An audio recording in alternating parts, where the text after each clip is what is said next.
Hello বন্ধুরা, welcome to my channel. আজ আমরা 2023 সালে সেরা 5টি জম্বি মুভির কাউন্টডাউন করতে যাচ্ছি। রোমাঞ্চকর অ্যাকশন থেকে শুরু করে হৃদয় থেমে যাওয়া ভীতি, এই সব ছবিতেই রয়েছে। চলো শুরু করা যাক আজকের ভিডিও। আমার চ্যানেলে যদি নতুন হয়ে থাকো এখনই সাবস্ক্রাইব করে সাথে থাকা বেল আইকনটি অন করে দিন। ধন্যবাদ।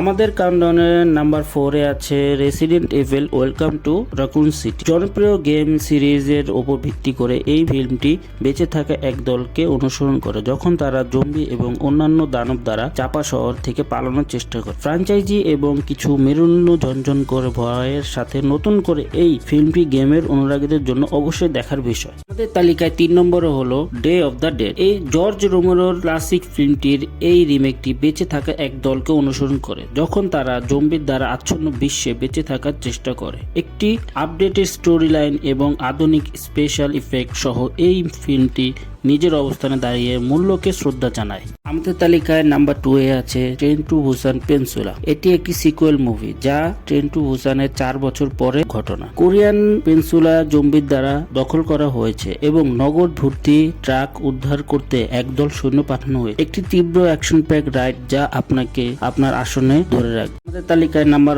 1-এ আছে আর্মি অফ দ্য ডেড। এটি একটি জম্বি আক্রান্ত লাস ভেগাসের সর্বকালের শ্রেষ্ঠ ডাকাতির চেষ্টা করার জন্য ভাড়াটেদের একটি দল নিয়োগ করা হয়। ডেভিড বাতিস্তা এবং টিম নোটারো সহ তারকাখচিত কাস্টের সাথে এই মুভিটি অ্যাকশন এবং গোর উভয়কে তুলে ধরে।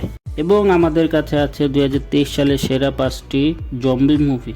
আর্মি অফ দ্য ডেড এর হাই অকটেন অ্যাকশন থেকে শুরু করে train to Busan presence the সিস্টারের আবেগপূর্ণ গল্প পর্যন্ত এই ছবিগুলি যে কোনো জম্বি ভক্তদের সন্তুষ্ট করবে। আপনিও আপনার মতামত জানান, আপনি কোন মুভিটি দেখার জন্য ইচ্ছুক এবং কোন মুভিটি আপনি দেখেছেন। সাবস্ক্রাইব করতে অবশ্যই ভুলবেন না। এই ভিডিওটা ভালো লাগলে অবশ্যই সাবস্ক্রাইব করে আমাদের পাশে থাকুন। ধন্যবাদ।